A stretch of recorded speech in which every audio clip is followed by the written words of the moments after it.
How's everybody doing out there? Facebook, YouTube. How's it going? Do me a favor before we get started. As always, drop me a comment. Let me know that you can see and hear me coming through okay. And if it's your first time watching, always let me know. Well, not always, but if it's your first time watching, let me know what city that you're currently living in. Or if you're not in a major city, like if there's a city within 30 to 40 miles of you, that city, and we will connect you with other people, like-minded people in your area that are in our network that are doing life together. We have people doing social events and service events and watch parties and all kinds of cool things all over the world, all over this country, but even internationally. And that really is our mission here at City Fam, is to end loneliness. And we feel like we have the blueprints to do that. So if you are out there and you are dealing with loneliness and boredom, you came to the right place. So drop your city and we'll give you some next steps. So got a great conversation, great a bunch of stuff to talk about really tonight, but also personally a bunch of stuff to talk about, but also I'm bringing in our relationship coach, my relationship coach, Jarrell Truelove, and we're going to have an interesting talk about his method, his formula, his True Love formula for finding your person. And it's so practical, guys. When you hear it, you're going to be like, you know what? Why didn't I think of that? Or you'll just be able to see how it works. So we're going to do that soon. But before we do that, and I just want to make sure that I'm on all the right platforms here. So give me a moment. I just want to check Facebook. I should be streaming live in the Waiting Works community on Facebook, my personal and my business page, but then also on YouTube. So yeah, okay, good. I see it on my personal page. I see it on. I'm checking YouTube now. Drop me some comments, guys. Let me know that you're here. Even if you watched the replay, and even if it was the whole thing, just drop a comment and just say hi. And let me know that you're here. What that does is, number one, it kind of energizes me to know that people are engaging with the stream. But then also it trips the algorithm for Facebook and allows more people to see this. And we're going to be talking about some important stuff tonight. So I'd like more people to see it. All right. So let's get into it. We're going to do a new format tonight. Tonight is going to be a little bit different. Because I used to do a podcast and I would do occasional vlogs, and I never really had a set schedule to my vlog. It was just kind of whenever I felt like doing it or whenever I had something that I wanted to talk about. And it was, inconsistent, and people couldn't really plan for it because I didn't have any, schedule to it or consistency, I guess. So what I want to do is I want to combine these Thursday night lives with my vlog. I want to talk about things that are going on in my life, things that are on my heart, personal matters. But I'm going to keep the topics and the events that I want to talk about. I'm going to try to keep those for the podcast. So that'll be on Tuesday nights now. So if you noticed, last podcast was the first time we did it on Tuesday. So those will be Tuesday nights, and tonight will be some vlog, some value. Basically we'll cover a variety of topics. A lot of the things that are on my heart that I'm going through personally are things that other people in the group probably are experiencing too, because we're on the same path. Everybody, not all of us, but many of the people that are watching this, that are in that are subscribed to my YouTube channel or in the Waiting Works community, they're waiting, they're trying to wait, and they're going through the same frustrations, the same temptations as I am, and a lot of other people in the group. So we're going to talk about some of that stuff, and hopefully it'll encourage you. Hopefully you'll learn something, and at the very least you'll know that you're not the only person dealing with it. So tonight I want to talk about sexual temptation. I want to talk about masturbation. I want to talk about how the church is failing us, not just us as older singles, but the world. And I want to talk about the best way to use your time off. So if you are one of those people that are out there on the refrain train and you're waiting, I want to talk about some really practical ways that you should be using this time off. And then I want to talk about this prophetic word that I got from God 23 years ago, and just what's coming down the pike and what you can do about it, what you can do to prepare for it. So it's a lot, but I'm hoping to get through this in the next 2 to 3 hours. I'm just kidding. Hopefully we can get through it in about 20 minutes, and then we'll bring Jarrell in right at the top of the hour. So again, do me a favor, drop me a comment if you haven't yet. Let me know that you're here. And real quick before we get started. Okay, no, we're good. We're good.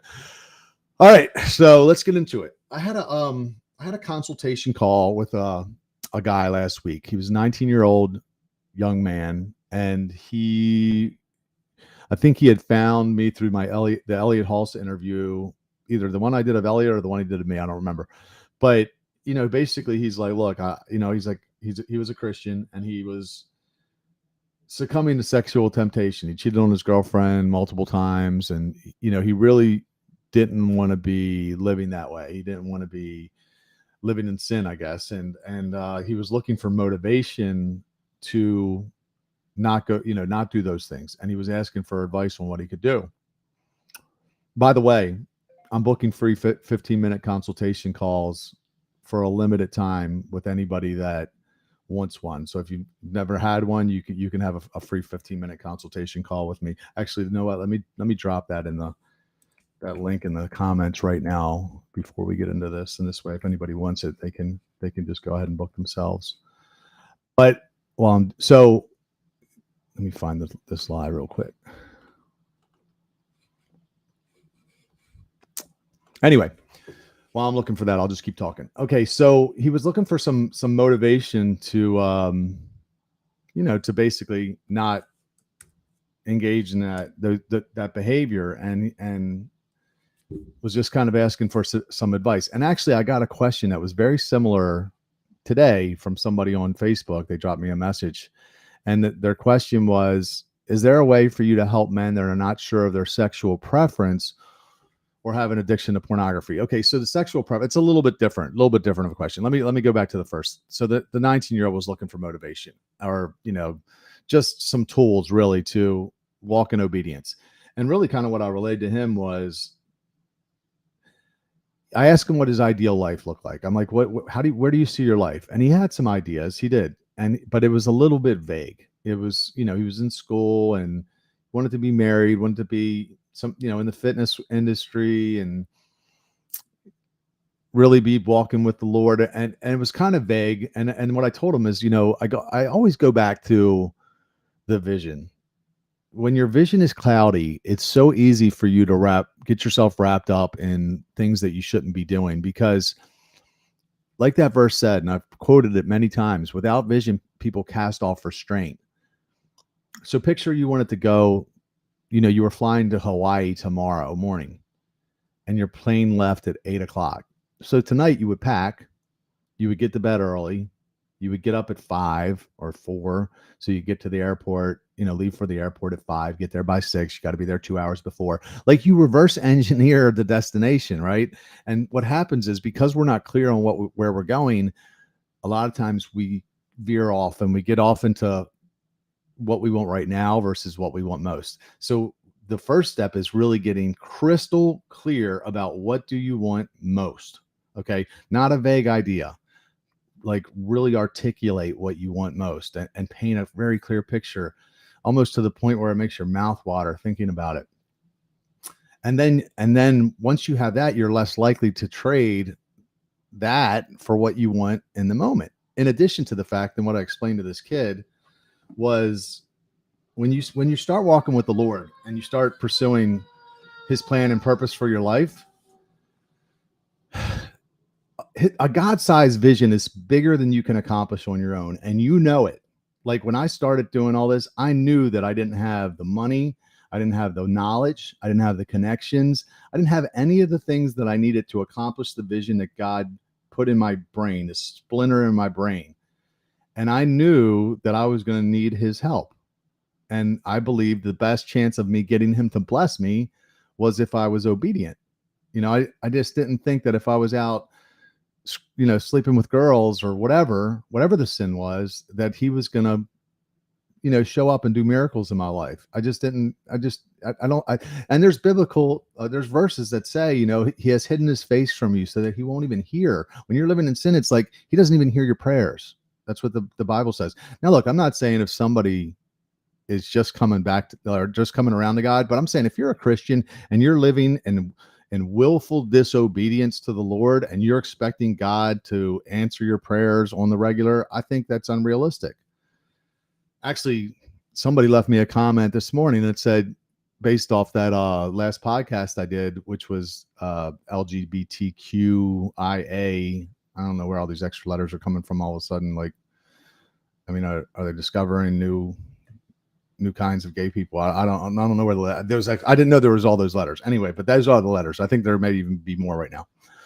But you know, somebody said, you know, you can be LGBTQ and Christian on YouTube. They left me a comment, and I said, yeah, you could be any kind of sin and be a Christian, but if you really believe that your sin is the one that nailed Jesus to the cross, that you were responsible for him dying, your sin, how can you engage in that same sin over and over, knowing that you're nailing him to the cross again and again?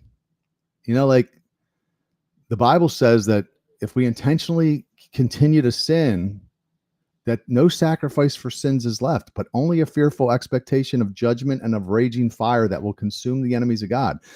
So God's, you know, gracious, merciful, but I don't believe that you can be living in willful disobedience with you're not even trying to fix it. Now, I think you got unlimited chances if you are trying. But I know personally, I hate my sin. I sin all the time. I'm not saying I'm not a sinner. I sin all the time, but I hate it. And I'm always wanting to sin less. And I'm always praying that God sanctifies me. So yes, you can be in any sin and be a Christian, but you should be wanting to get that out of your life. That is the one thing that I talked about on the podcast that we can't do, is we can't define what is right and wrong. That is God's job. That was what the tree of knowledge of good and evil kind of meant. It's like, you know, this is my job is to say what is good and evil. God, that is, he's the one that says this is right and this is wrong. We can't define that. And in this day and age, people, they want to do that. They want to say, well, you know, that might be right for you, but it's not right for me. There's no absolute truth. Anyway, that wasn't really a path I wanted to go down, but that was the comment that was left. And so back to this kid, you know, this is what I told him. I'm like, you got to get clear on the purpose, on your vision. And then when you step out, you're going to need God's help to get it. And you're going to be less likely to make those mistakes when you're pursuing it. I think what happens is a lot of, you know, even in the church world, there's a lot of sexual immorality. There's a lot of sin, period. But I go back to the fact that I would say most believers, most Christians aren't pursuing a God-sized vision for their life. They may be working jobs, they may be good people, but are they going after their personal purpose?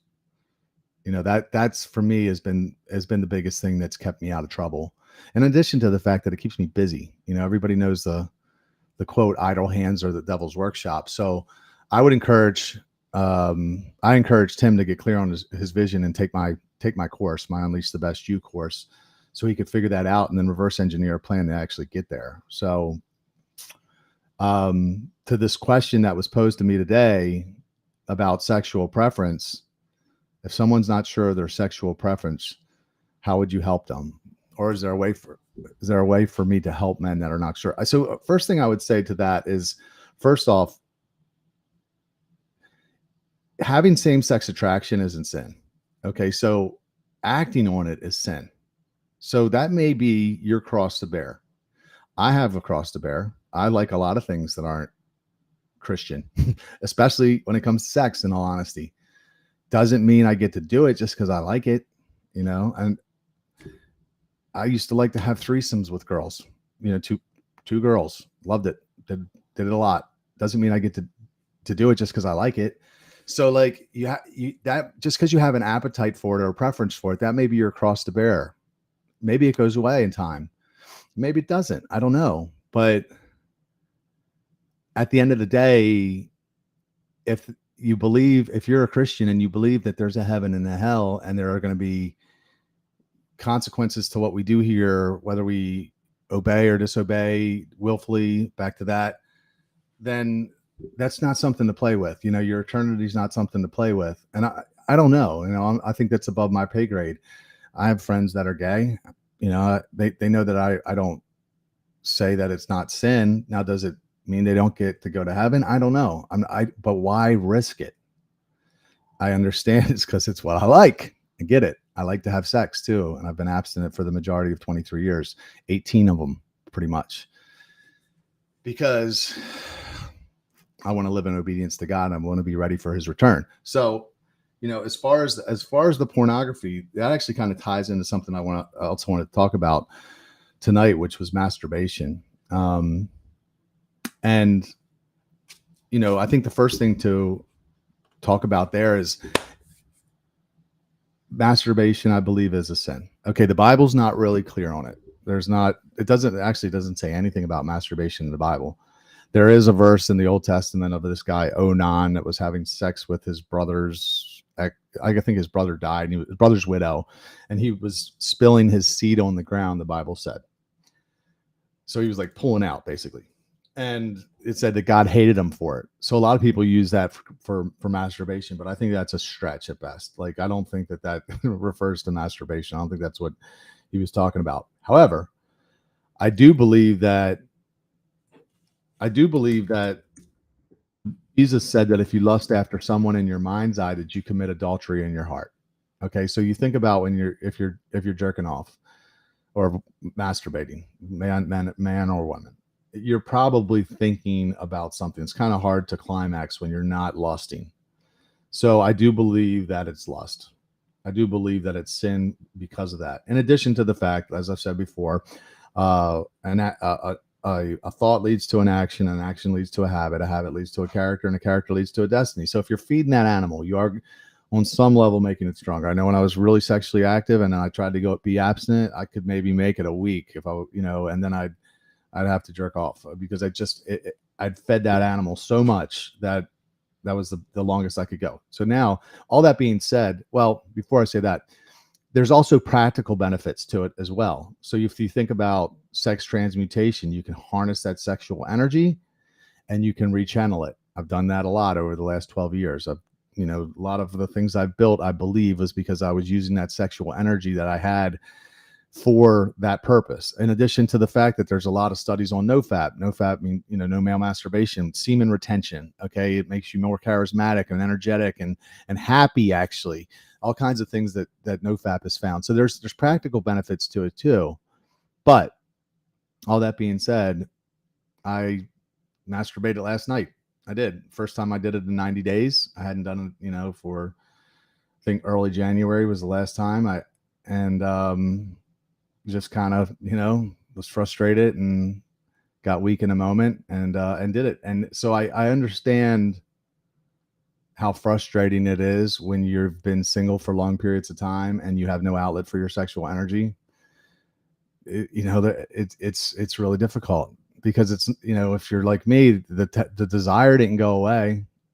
It's just the outlet went away and you're not even supposed to. So now Rob, you're telling me I'm not even supposed to manually rub it out or get rid of this urge. I think ideally, no. I think that the best thing to do is to, master that part of yourself, because if you can master that part of yourself, you can master anything, I believe. And in addition to the fact that I have to believe that when I get married, I desensitized myself before when I was having so much sex with so many different people. I was desensitized to the act. And now I feel like I'll probably be pretty, sensitive in that area. Like it's going to be like almost like my first time again. So I think there's a lot of benefits to not engaging in it.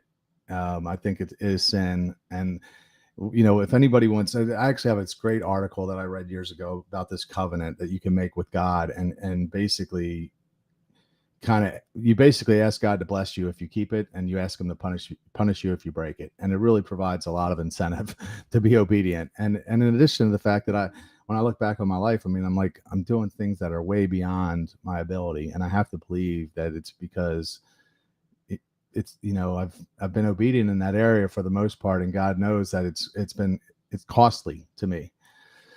So that's my tip. Okay, let's keep going. What was next? Let's see. All right.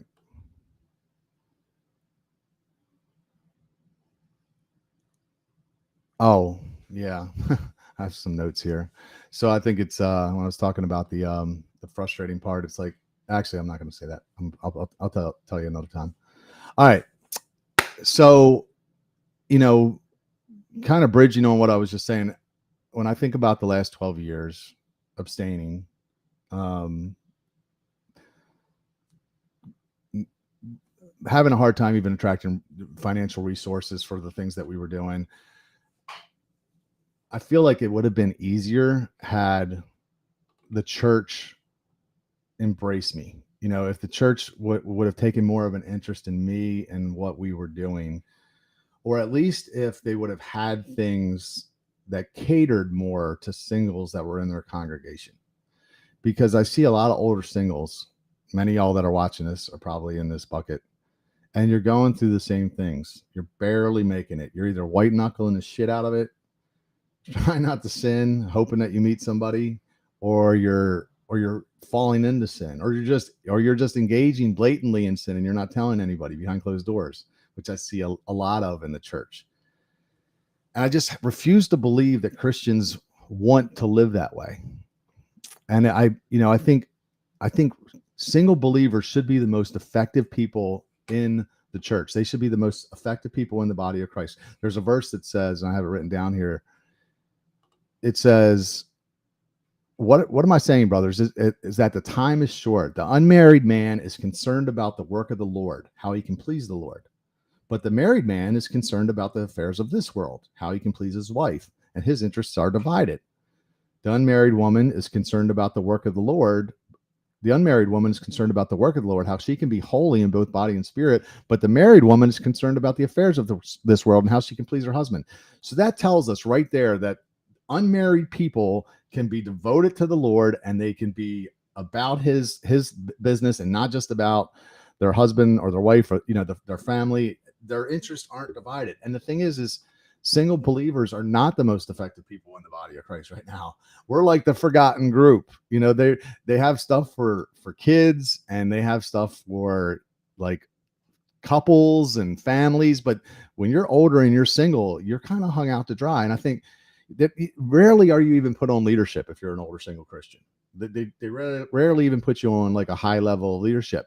And I think we forget the fact that Jesus was single.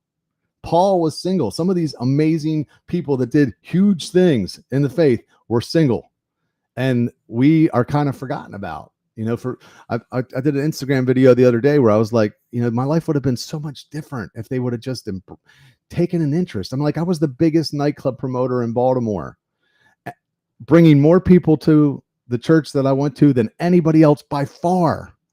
I quit my job to promote, went all in to start an organization designed to bring people to church. And I couldn't even get a freaking meeting with the people at church. Like, it's like they weren't even interested.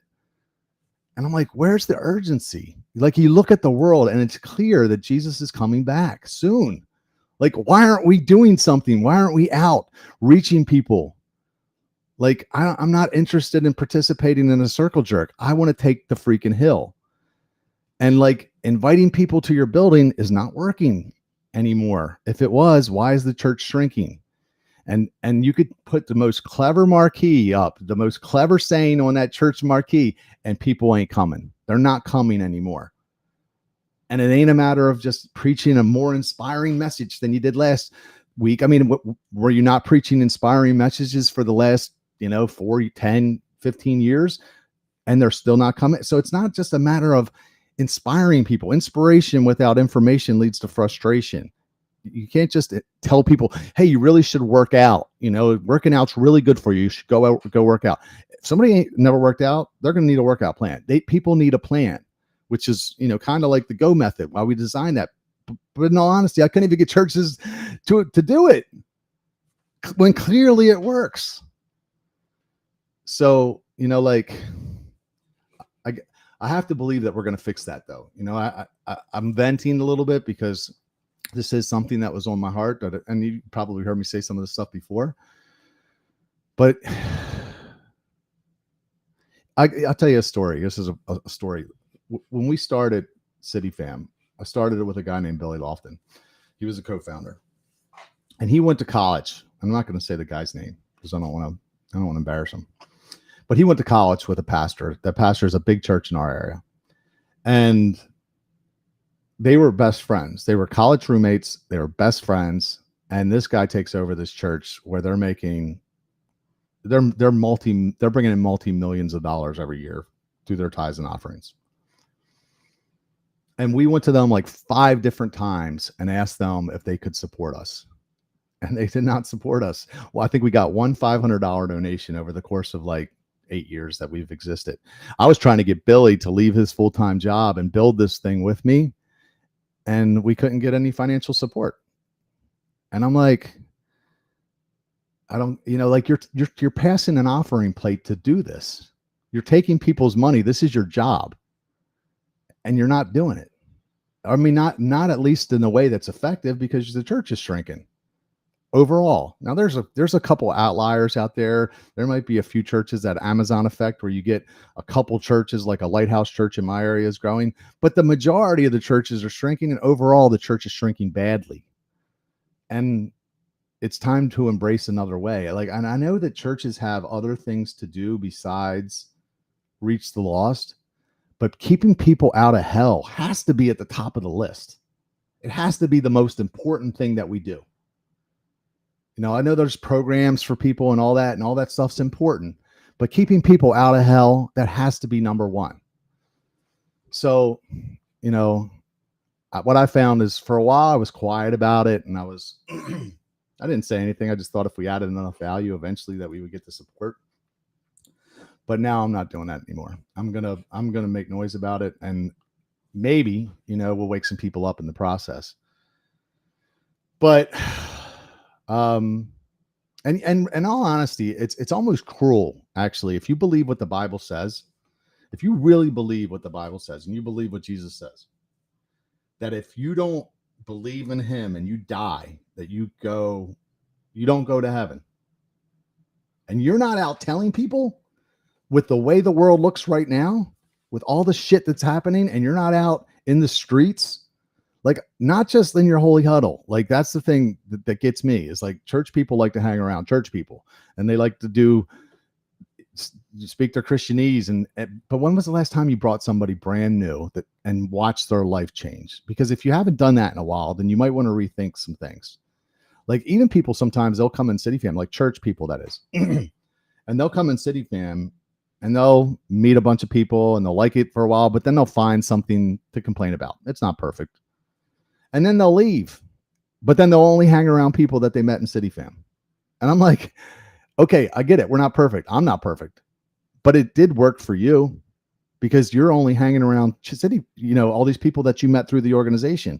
And in all honesty, it's not even about you. It's about the next person. It's about you inviting your neighbor or your coworker or your friend that you ain't been able to get to come to church. Maybe you can get them to come to this, bar on Friday night. And maybe through that, they're able to get there. But that, you abandoning the mission because it didn't suit something about you, your personal preference. Now, look, if you found a better way to get them there, to, in front of the gospel, great, do it. But if you ain't doing it because of something that you don't like, then shame on you. That's what I would say.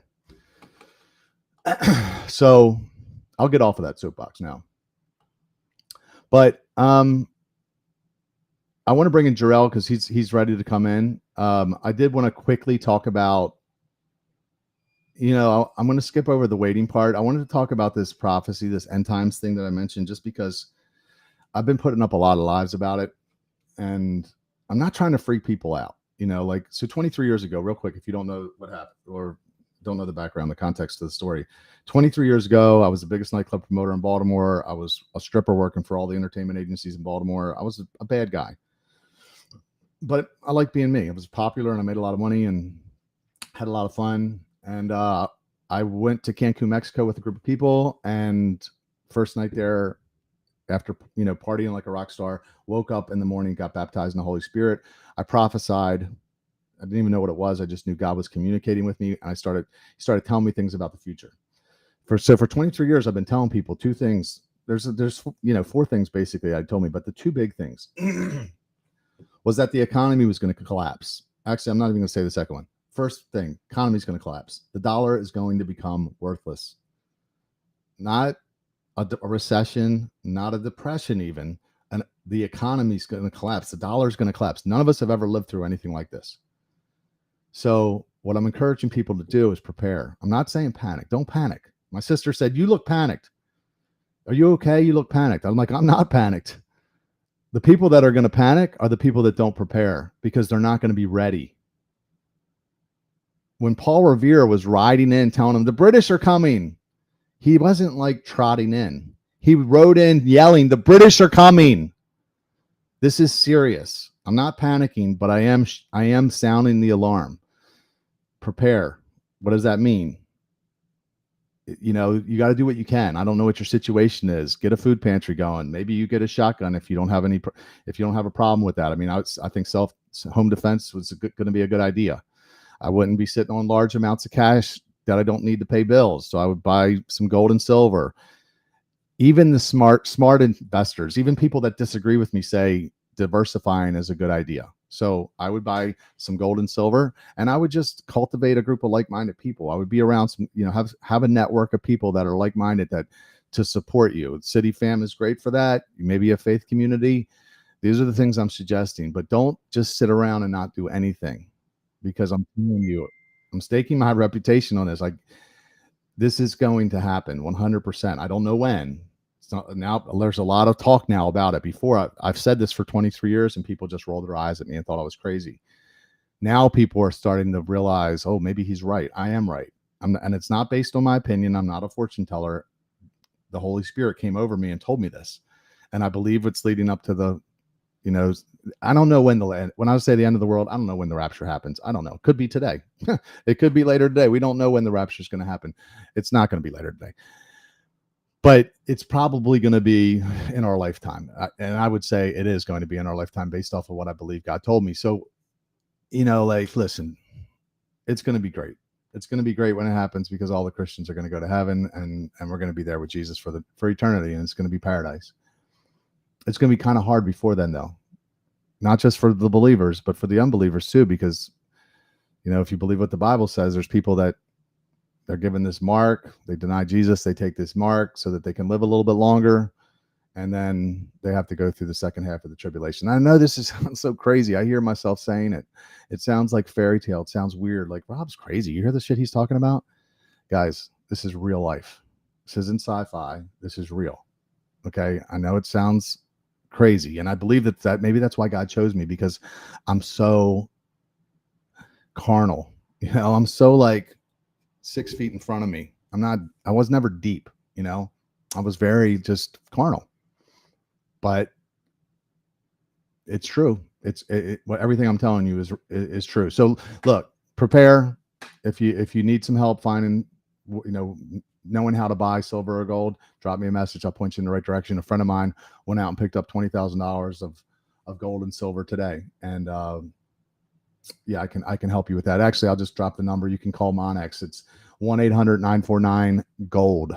And that's 1-800-949-4653. You can use extension 2206 and speak with Derek Salakis. They have very low fees. They're reputable. I've bought from them many times. All right. That's going to be a nice segue. All right, cool. Let's go ahead and bring in Jarrell. There he is. What is going on? What's going on, Rob? You're like, oh my gosh, listen. You're like, what am I getting myself into? We're good to go, man. Glad to be here. Glad to chat with you and everybody that's watching live. So thanks for having me, dude. It's my pleasure, for real.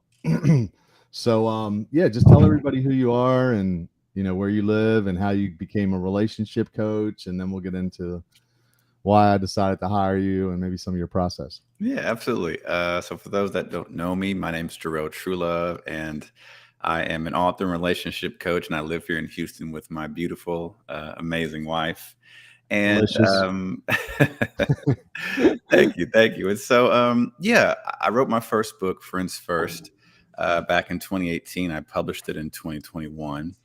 And really, that is kind of the spark that, yeah, Rob got his copy. That's the spark that propelled me towards relationship coaching. I'd always been fascinated with just the effort and intention it takes to find the right person to be with. And after a lot of failure in my life, missing the mark, breakups and all that, I really felt like I found the right strategy in order to find somebody. And so I stand here married today as proof of that which I communicate and teach to my clients.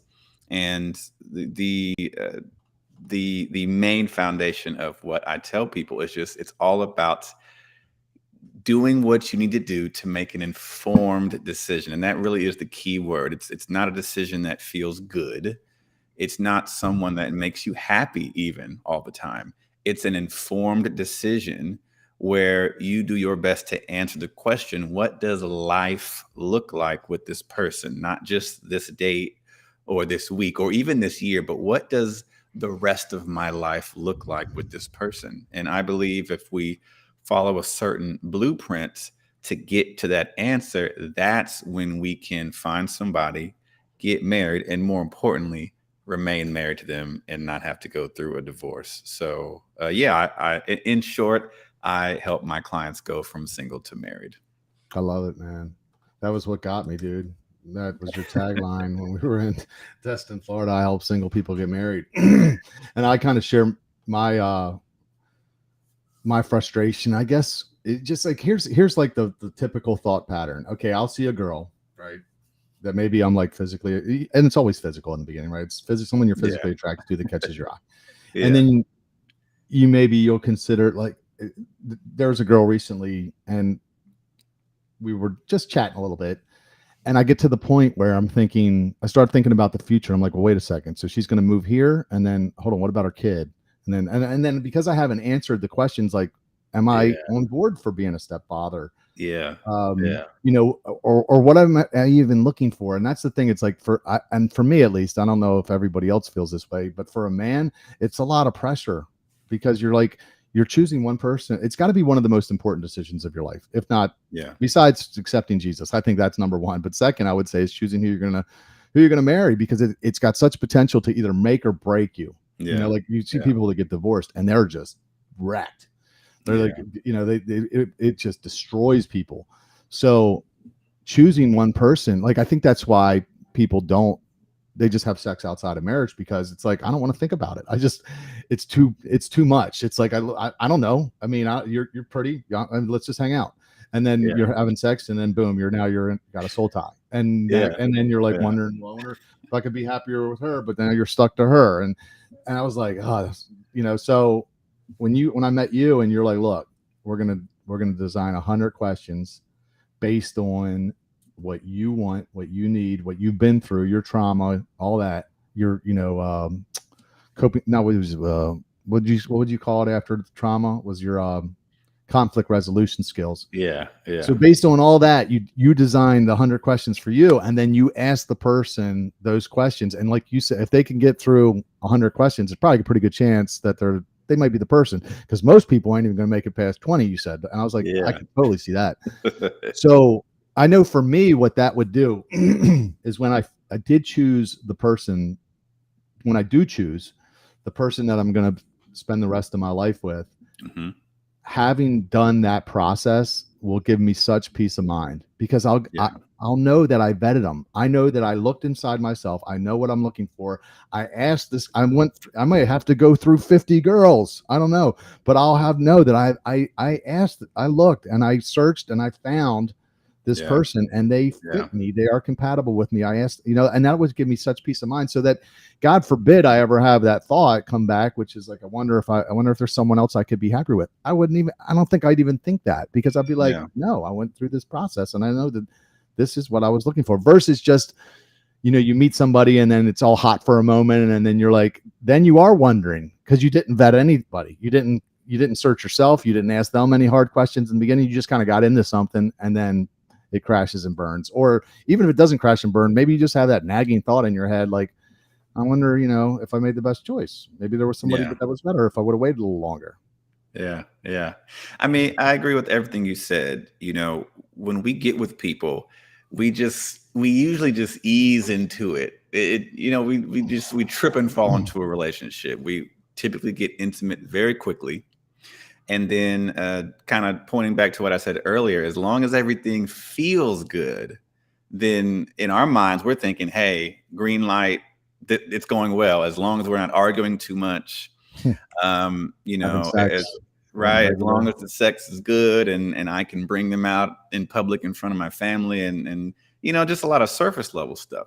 Mhm. But what happens is 2 years later, 3 years later, 10 years later, we discover who they are, or life helps us discover who they are, and then we're like, man, I didn't vet them properly. Man, I didn't know that they thought that way or felt that way. And yes, when you are able to get that information up front, then I forgot what the saying is, but basically it's like, basically when you learn new information, it kind of expands your mind, and your mind you can't go back to how you were before once you get this new information. And once you experience what it's like to choose somebody on purpose with a Mm, plan, right. it it feels I don't want to say weird. It feels foreign at first. Hmm. And I even think sometimes that's why some people, they might say, "Man, this feels too good to be true." And that can be accurate in some cases, but when you Hmm. found the right person and you go through that process, it is going to feel like, wait a minute, why is this so easy? Right. Why does this make so much sense? Why something, it may make you feel like something's going wrong, when in fact that's actually how it's supposed to feel. Yeah. Like you said, you might have to meet 50 people to find the right one, but again, we're only looking for one person. We're not looking for 5 people. We're looking for one person. And out of all the people that are available, and of course, out of the availability and access we have to people, we think, oh man, it'll be easy to find somebody, but it's not. You're actually looking for one person. And I saw someone in the chat says, what if they lie? So that's a great question. Another thing that you have to be aware of is that when you're getting to know somebody, your goal is to get to know them. But more importantly, as we're thinking, 30 years to the future, we're thinking lifelong marriage, compatibility, commitment. Anyone who has been married will tell you that marriage is about giving. A lot of times we talk about what we want to receive, but it's actually about giving. If you give, you fill them up, and then they'll have what they need to give back to you. So, to prevent lying, what I believe is you can test their sincerity in a lot of ways by actually giving to them. Now, it doesn't mean sexually, it doesn't mean money, it doesn't mean just kind of going above and beyond just to impress them. Doesn't mean that. It means you communicate to them that, hey, if I'm in your life's going to get better. And what you do is you wait to see if they start making your life better. And if that isn't reciprocated, that, even if they're lying, that lets you know, okay, you know what? And now, okay, well, what's an example? Well, in my first book, I talk about purpose as a prerequisite. It's the idea that if you want to get to know somebody, tap into what their purpose is. If they're an engineer, learn about engineering. Not like read every book, but just take an interest in engineering. More Mhm. importantly, see how you can help them do whatever it is they're doing better, faster, more efficiently. That's how you add value to somebody. It's not sex, it's not dates, it's not trips, it's not gifts. It's, hey, here's your purpose, and if I'm in your life, I'm going to help you get there faster. That's how you communicate value. I got a And question on if that. you don't get that same reciprocated, that can kind of let you know, hey, they might not be invested in me like they say they are. They might Yeah. just be trying to take rather than give. Go ahead, Rob. Yeah. So, I mean, I've often said, don't give wife privileges when you're only a girlfriend, right? Like, I've had girls, give me sex, clean my house, make me food. They just did everything a wife would do, and I wouldn't even commit it to them. And Yeah. And there was no incentive for me to commit. Yeah. So when you say add value, how long do you do that? How much value do you add? Because, I was reflecting on something actually that I talked about earlier where, I spent I spent a lot of time adding value in this specific organization, and that didn't reciprocate to the level that I thought. And I feel like, man, almost like look back and I'm like, I wasted a lot of time there. Yeah. Could have, maybe if I would have moved to another, place and did that quicker, maybe my life would be different. So it's like, I don't, I feel like there's women that get, and I kind of related that to some of the girls in the past that I did it because I didn't, maybe my boundaries weren't good enough because I kept giving, assuming that it would be reciprocated if I added enough, if I gave enough and showed enough, and assumed they would come around, and it really never happened, and not the way that I wanted it to, at least. And I see women do that same thing in relationships, and then they get so bitter. Yeah. So that's a great point. So I'll say this: as you move towards the spouse that you're looking for, and you kind of go on this journey, when you become, like you were saying earlier, when you become crystal clear about what it is that you want, then you become very vigilant in not overcommitting to somebody. You don't become like stuck up or bougie. You just know, hey, I'm looking for the right person. So that means you're going to add the value, find out what they like to do, find out what their purpose is, their passion is, their career, their hobby, or if they have a business. And you suggest books they can read, suggest podcasts. Hey, I thought of you. Have you went to this business conference? Have you, just look for ways to enhance that purpose. Now, the question is, well, how do you know when to stop? Well, there isn't a time limit, but at some point you're going to say, wait a minute. I've recommended, I've helped, I've been cognizant of many, multiple times for them.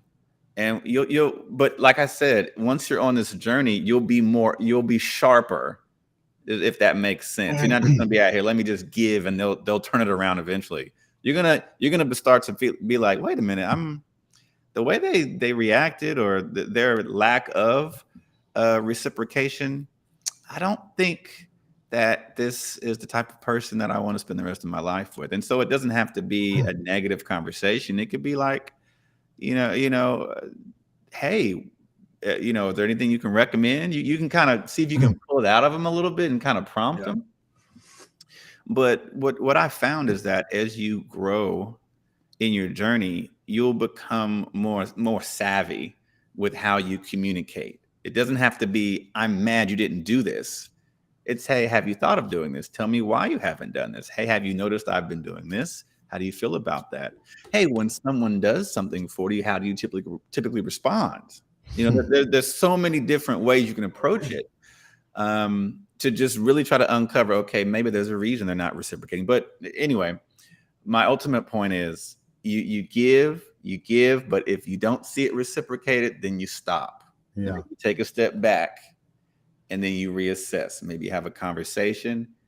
And then if you feel like, you know what, yeah, they're not the giving type, you can still remain friends with them.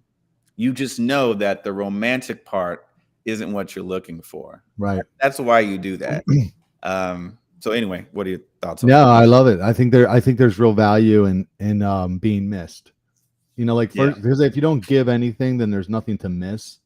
But when you're doing something for someone or some organization, let's say, and then you stop because they feel it, and they're like, well, hold on, you were doing, where you been, or like you used to do these things, and then you can have a real honest conversation, like you said, well, I don't see you doing this for matching my level of investment, and but if you don't even get to have that conversation if you don't give anything. So I think there needs to be a short time limit on it, especially, and that's going to depend on each person, variety of things, right? Age could be a factor in that, if how soon you're wanting to get married. but I Hmm. think it definitely communicates self-respect. Yes. It's something I Yes. talked to a dating coach once I had on my podcast, and she was like seeing somebody, and she just basically said, "Hey, listen, I'm not wanting to date forever. I'm wanting to move toward marriage. I mean, I kind of I like you, and but she was like, but if it ain't you, that's cool too. She was, she wasn't like, I need this person, and I'm just gonna wait around forever for you to make Yeah. your decision. No, she had a honest conversation with him. So I think there, you put a time limit on it, and it shouldn't be long, Yeah. in my I, mind. I agree. It should be sooner rather than later. And yeah, that is how you start to vet people. It's not just let me ask you questions, and as long as I get the answers, you check out. Because then yes, anyone can lie to you. So it's a multi-layered approach. It's not just the questions, but that's kind of the building block that you start with. But then as we spend more time together, okay, let me see if you pour into me the way I pour into you. That's that next level. Yeah. And that starts to happen as you get closer and closer to each other, as you start to do life together. And then if Hmm. they pass that test, okay, now we can talk about, okay, potential not intimacy, but potential commitment and exclusivity. And then we go on from there. But if the value exchange isn't there, then that's where the romantic train stops. And we can still hang out here and there if you want to. There's no harm in that, but we Right. don't go any further than that. Yeah. I think I saw someone in the chat. They said, "What is your idea of purpose partners?" That's a good question. That's a good question. I mean, like I said previously, when you meet someone, before you even decide if you like them or are attracted to them, I say Mm. just become the type of person that wants to know what someone's purpose is, and then will actively look for ways to help them, achieve that faster. Anyone that's met me knows that eventually I'm going to recommend a book or a podcast or a quote I know, or have you thought about this, or have you thought about changing that into a bit. Like, that is just who I am. I because I know whether I'm here or not, your purpose will remain. So that's why you do that. And then once you find the person that reciprocates, now it's like, hey, whatever you're doing, I'm gonna help you get there faster. And whatever I'm Mhm. doing, you've proven to me Mhm. that you'll help me get there faster. Mhm. And so let's go do this. Now, as far as purpose partners, I don't know if that is within a marriage or not in a marriage, Mm. but you can find someone to walk with you in your purpose, regardless of relationship status. It's just you have to look for the cues. Hey, if I recommend a book or I send this, did I get any value in return at any point? And Mhm. if you don't, then okay, well, we can go grab burgers, but maybe I don't tell them about my plans for the next 5 years. Just something like that. Yeah. I heard Tim Tebow's talk about that with his wife, purpose partner, and that, they're out doing some amazing things in the world together. I forget his wife's name, but I think that's really what adds a lot of richness probably to a relationship, is when you get up and you're excited about doing something together, that, especially if it has Yeah. eternal impact. I believe that would be the dream. That's what I look forward to. But hey, shout out, shameless plug for Proverbs 31 Blueprint, Unleash the Best You. I can help you find your purpose if you need some help. Um, but now that's good, Jarrell. So without, I know we don't have time to get into everything with your process, but so of the what you do, and Jarrell and I are working together now. I realized I didn't have a plan, and I want a plan to find my wife. Yeah.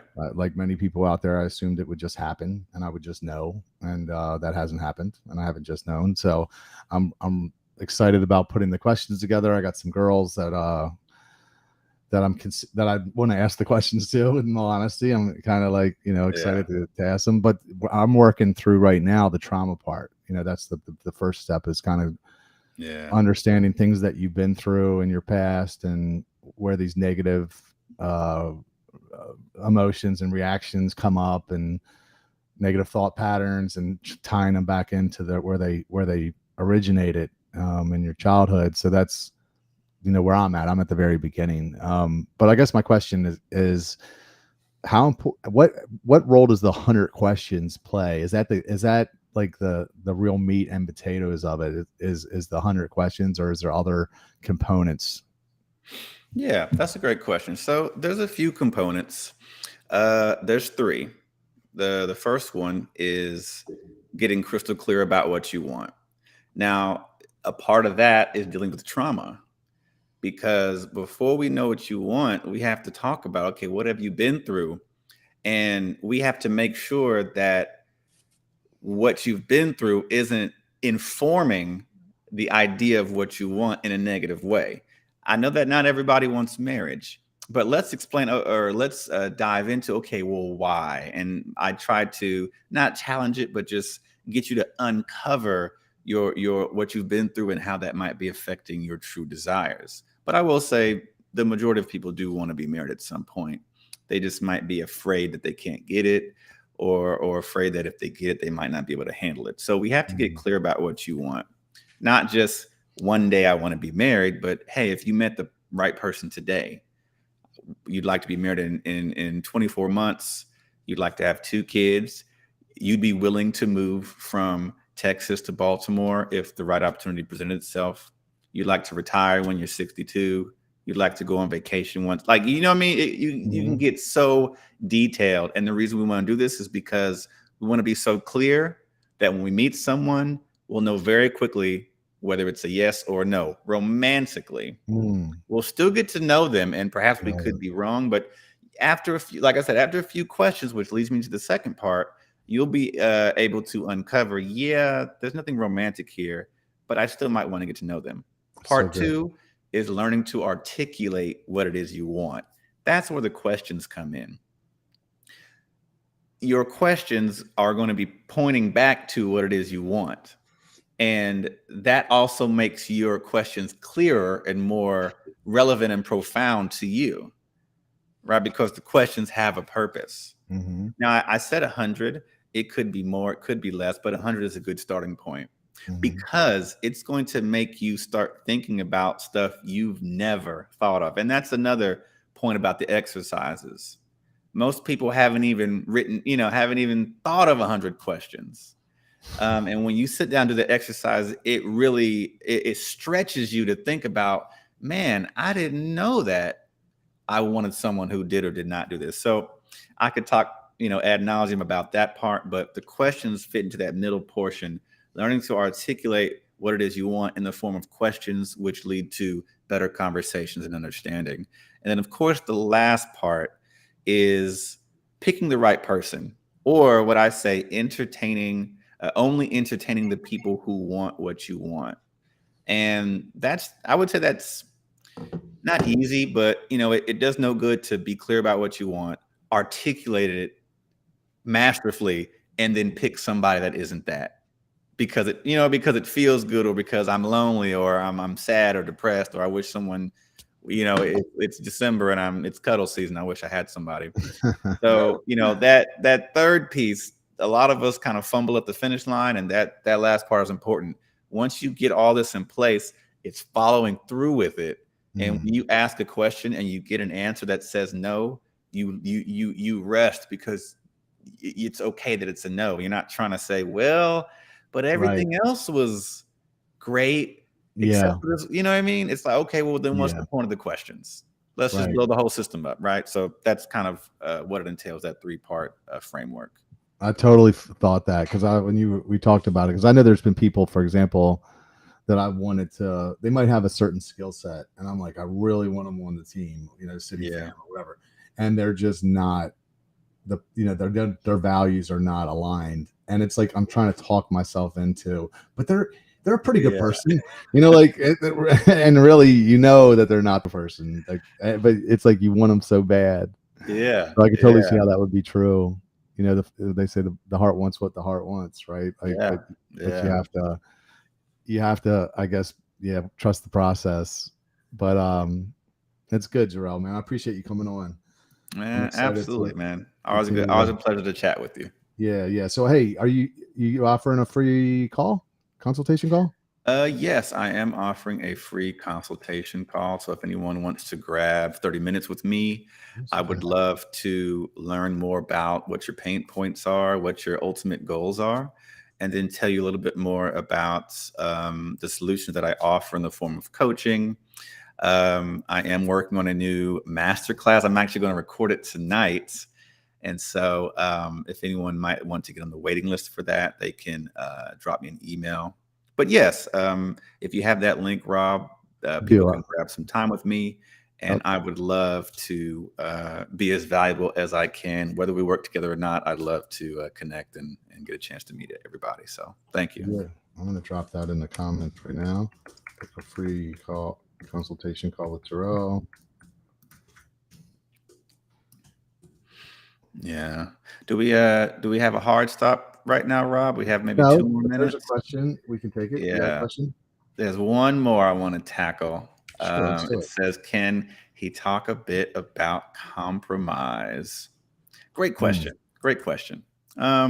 So in order to navigate the compromise situation, we have to talk about it. And forgive me, I think it just started raining heavily. So you might, I don't know if that's coming through, but we have to talk about what I call requirements and preferences.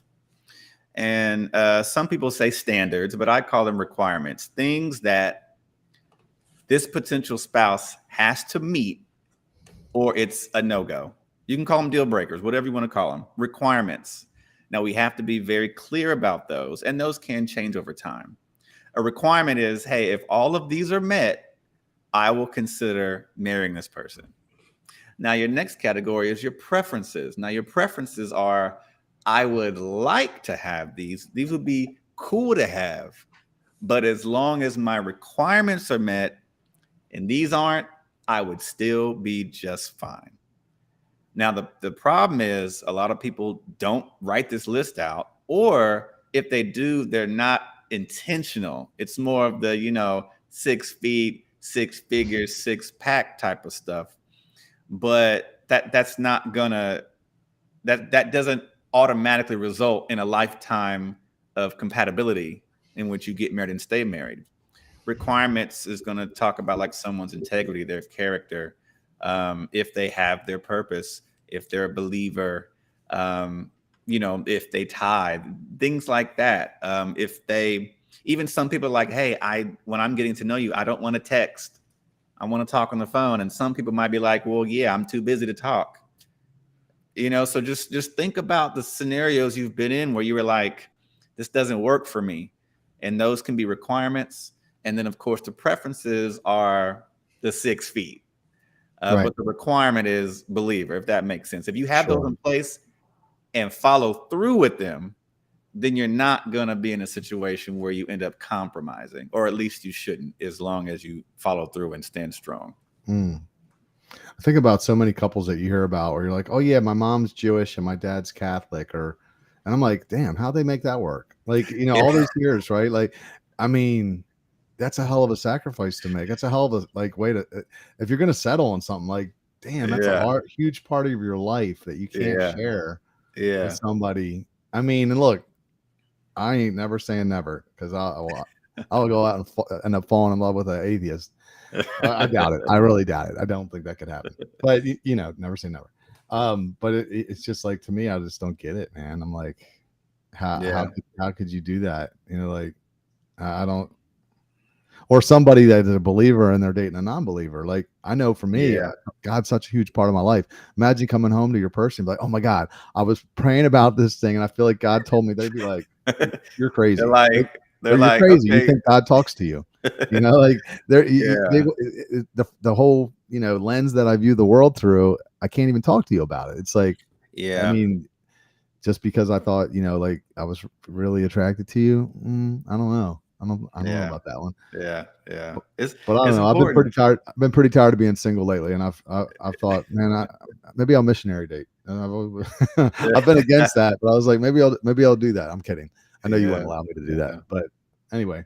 Well, guys, that's it. We're gonna jump off. We've been on for over an hour. Thank you, Jarrell, for coming on. Everybody, take advantage of that call with Jarrell.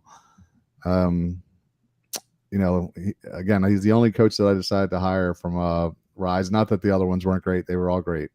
but I didn't have a plan in this area of my life, and Yeah. fail to plan is a plan to fail, and clearly my way has not worked. So I'm excited. So anyway, Yeah. guys, thanks for watching. We'll see you next week, and we'll probably bring Jarrell in. Maybe we'll bring you in once a month if you're free.